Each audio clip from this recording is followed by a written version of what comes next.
Long enough. I thank you for waiting. And I got the call yesterday that we had to go for a meeting. It was like, but I have a graduation.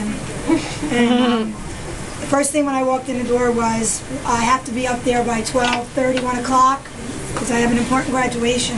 Each and every one of you guys, especially you new starts, if you're out here, Miss R's group, if you're not, first day of school, I always come in and say hello.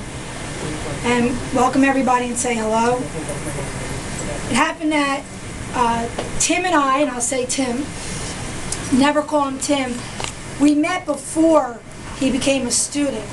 He came at night, Justin was here, and a couple other students were here, and he had dreads down to here.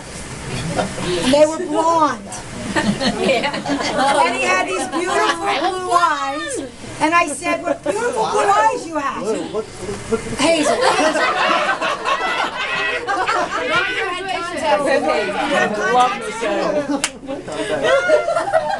I'm going to tell you, I said to him, what beautiful eyes you have, because with the blonde hair, they look like piercing eyes. And he had this long hair, and I said, what? And he did all these dreads. And he says, oh, well, never was coming to school here, right, at that point? Yeah, at that point. Yeah. At that point, not coming to school here. Talked to him about the dreads and his eyes and how nice, and I'll be back. And he left. Well, I'm going to tell you something about me. I don't forget a face. I may never remember your name. I may have a nickname for you. Or the color of your eyes. Or the color of your eyes. They were blue. They were not. They were bright. They were shiny. They were I will never forget your face. like a diamond. Not that nice.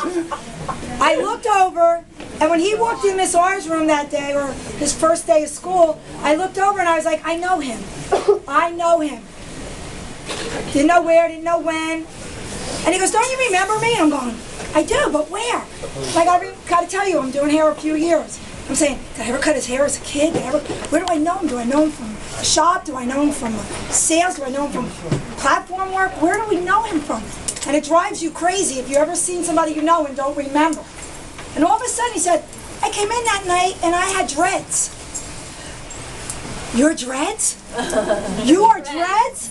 And he goes, I'm dreads. I go, you're dreads? And that's how Tim became dreads. Never in 1,200 hours did I call him dreads. Tim.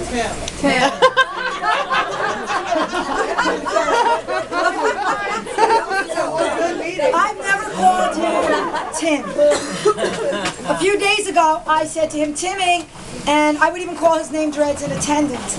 And just so you know, from that moment that he started sitting out here as a client until he's sitting here as a graduate, he has been the utmost respectful, pleasant, personable, talented, customer service, humble, Everything wonderful. supportive, everything it takes to be a great hairdresser, but more than that, a human being. And because you have the both together, you are going to be an awesome future hairstylist.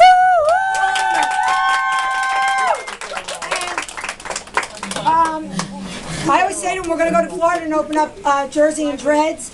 And he says, hey, if I open up a salon, would you be my manager? I would be your assistant, your manager, your receptionist, your whatever you would want me to do.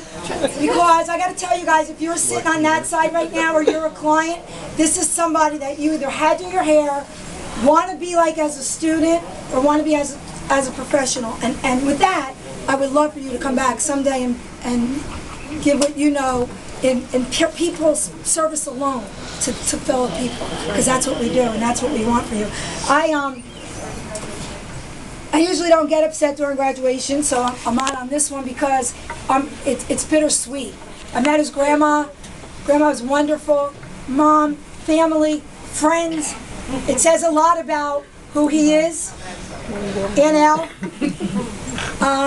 It just goes on and on. It says about where you came from, and for that, thank you, family.